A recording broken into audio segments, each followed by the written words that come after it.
Alright everyone, so right now what I'm doing is making the armature wire, which is the skeleton for the sculpt, and this will make the base framework for the piece. So right now I'm just shaping it out. I had a rough idea of the position I wanted it to be in, so that's what you want to keep in mind when making the armature wire, is the general shape of what you're making.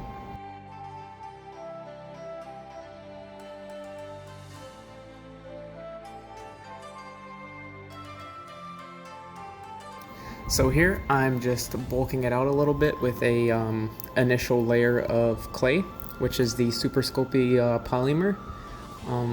You want to keep it kind of thin. I rolled it out on my pasta maker on the thickest setting, and I just wrapped it around the wire wrap and went from there.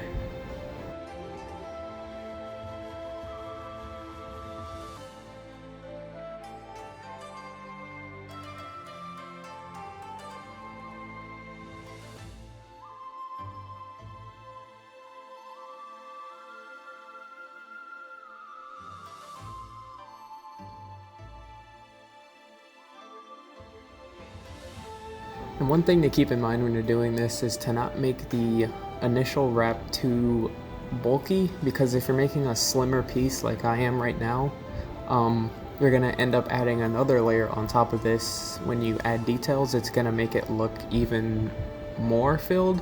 So if you're doing a smaller piece, just make sure to keep the pieces small. And right here, I did the cardboard base to make my piece be able to stand, because it's not able to do that on its own as of yet. And I didn't want just like a plain cardboard base, that doesn't look good, so I decided to design a base for this piece. I went with a kind of like in-home wooden plank style, as you'll see as I continue to make this base. So now I've got the general shape down, and I'm going to add a wood grain texture. So I'm just separating the planks and getting the spacing form down, and then I'm going to, like I said, add a texture to them to make it look like authentic wood. I didn't do that on the sides because I got lazy, so if you guys want to end up doing that, keep that in mind, that hard work pays off in the end. Here's the final product. I think it looks pretty good, and there's my thumbs up of approval.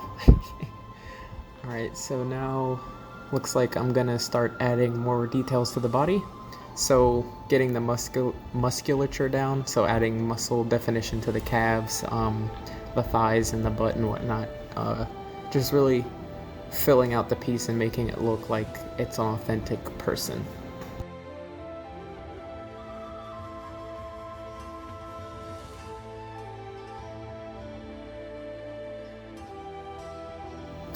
I'm still going through and adding details. This is the collarbone. It didn't really look like it at first, but as I smoothed it out more and textured it, it started to look pretty good. Here we have me going into making the hands. I couldn't figure out a pretty good camera position for this, so my stupid fat hands are in the way of the actual process. So, yeah. I try to capture as much of it on camera as I can, because sculpting hands is, at first for me, was pretty difficult, but once you get the technique down, it's really not that hard. You just get like a nice ball of clay, and then you get some individual little pipes of clay, or tubes, or snakes of clay, as another YouTuber says, Ace of Clay, he says snakes of clay. So yeah, you want to get your snakes of clay down and apply those to the ball that you rolled out, and then just kind of keep smoothing it, texturing it, and eventually you'll get it down. It takes some practice. So now I'm adding the hand to the body. Luckily I was able to get it on the first try.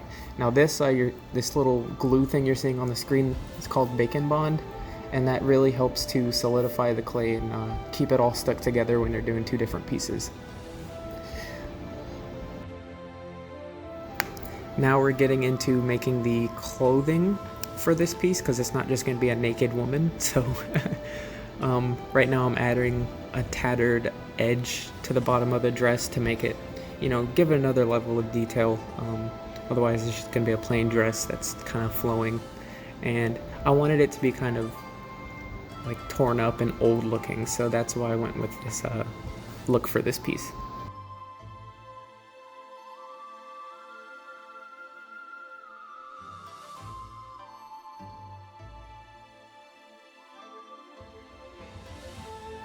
And again, I was adding bacon bond to the body to keep the cloth stuck to it. And now we're gonna add the upper part of the dress. So let's see.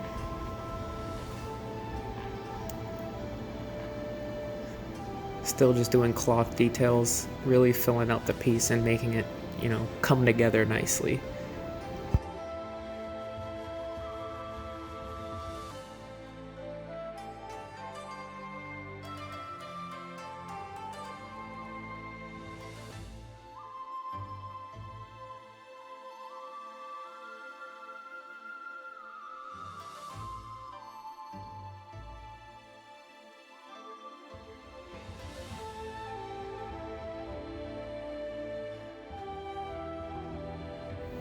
Here we're adding the ribbon belt. I'm not exactly sure what it's called, but a lot of these Japanese inspired outfits have the like really thick belt piece, and then it's got like a really big bow tie on the back, so I really wanted to incorporate that since it's a evil Japanese spirit. So that was my inspiration for this part of the sculpt, and I really wanted to run with that idea, so I hope it translates well. I think it did in the end. Like right now it doesn't really look like much, but it comes together, I promise.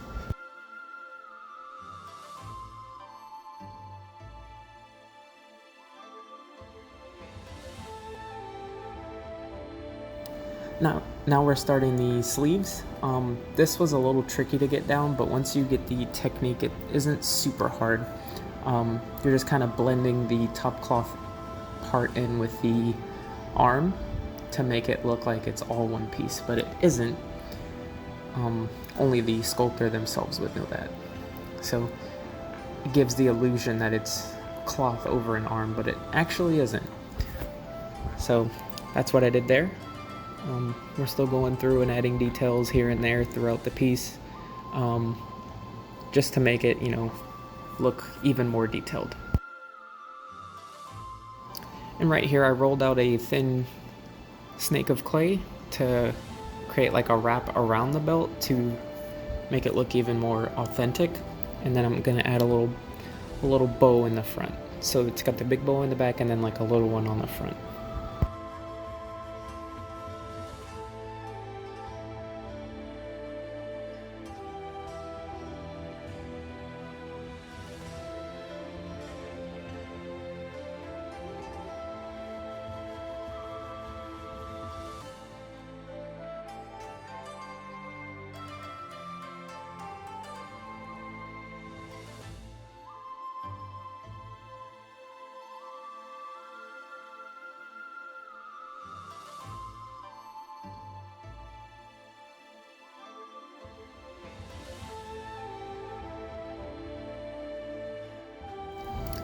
So here we're gonna start smoothing it out with some, oh my gosh, having a brain fart. Some clay softener, geez. So that's to remove fingerprints. You basically rub it on the, well, you could brush it on the clay to, it like softens it as the name implies, and it really like smooths it out. I do that before baking it, just like I said, to get rid of fingerprints. So right here we're adding the hair.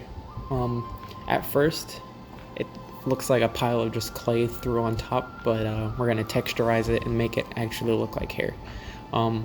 I really did enjoy this process. It's pretty satisfying, like the smoothing action there.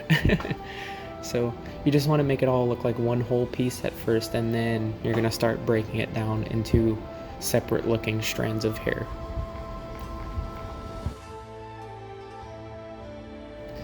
Now this part of the process was pretty annoying because I couldn't get her to stand, and having to lean her against that super sculpty box was not ideal, but it's what I had to work with at the moment. So what happened was the base cracked in the oven, and I had to super glue it, and I didn't want to put her on the stand again until at the very end when I knew it would stay. So here I'm adding more parts to the hair, like actual hair part on the top. I guess I got a hand cramp. So that's how the whole piece is looking at the moment. I think it's coming together pretty nicely.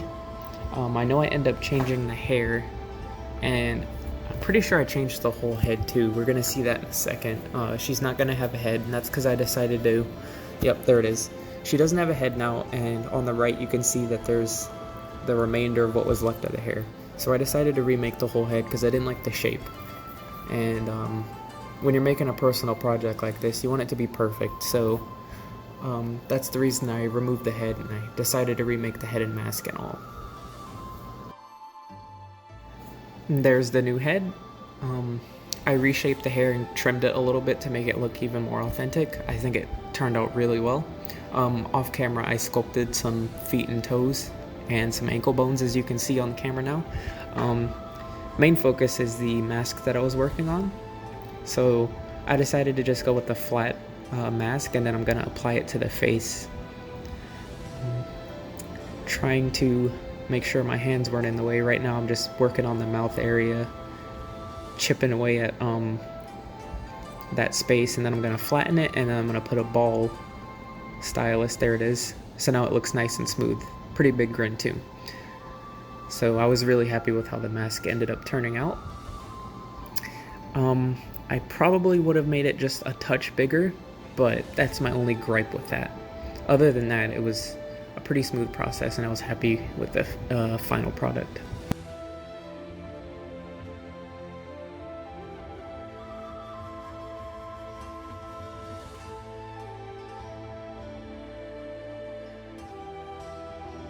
And we're gonna bust out the bacon bond again and apply the mask to the face. And I was, like I said, really happy with the final product of this mask. It looked pretty much how I envisioned it. And there's the hair back again. And at this point, I was really happy with how the piece was turning out. And the whole time I wanted to have the sculpt holding something, so I decided to go with a Scimitar, I believe it's called, a Scimitar. So first I made the blade too small, so we're gonna end up making a larger one. As you can see there, I just kind of traced over it but made the second one bigger.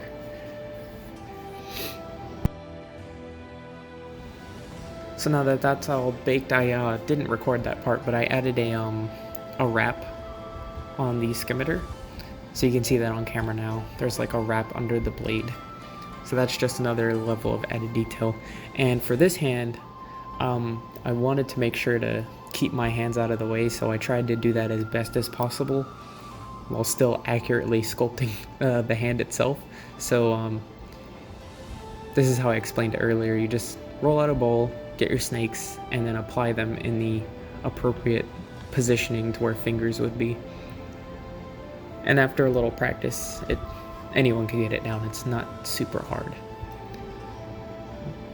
And there we go. I applied it to the arm. I didn't use any bacon bond because I just kind of pressed it into the wire wrap, so that should secure it pretty well without the bacon bond. And there, I'm gonna wrap the fingers around the Scimitar, give it a nice little grip, and there she is. She's nice and completed.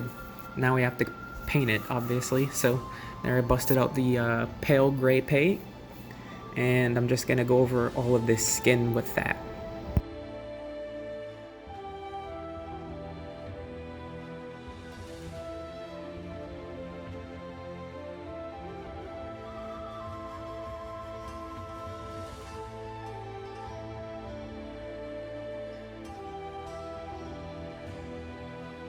I also wanted like another element, so I added like black paint around the feet and hands, and then it like kind of dry brushes up into the ankles and wrists, and it blends really nicely together. As you can see here, I dry brushed it up to give it like a nice like fade look to it. So I was pretty happy with that. Now we're just going to go over the hair with a nice jet black and go from there.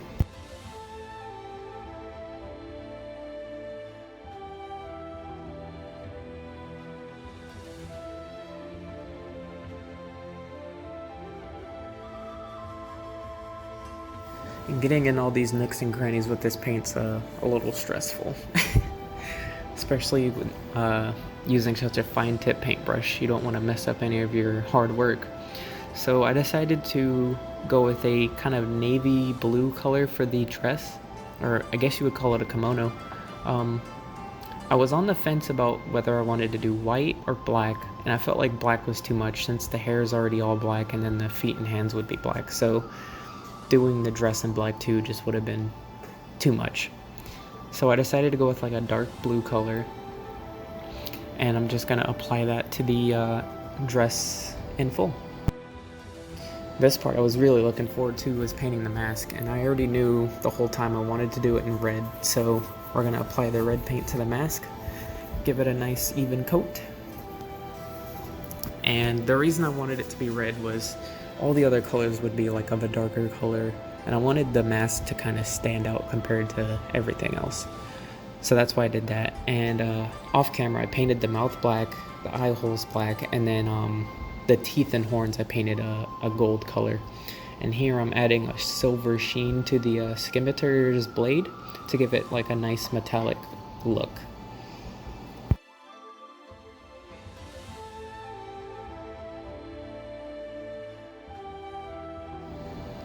And she's all done. Well, almost.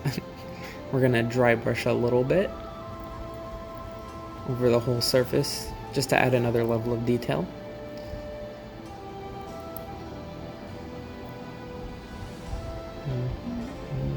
Yep. Make it look nice and weathered. And it's always nice to dry brush or water down your paints. So here's the finished product. Took pictures in the backyard. I hope you guys enjoyed the process. See you later.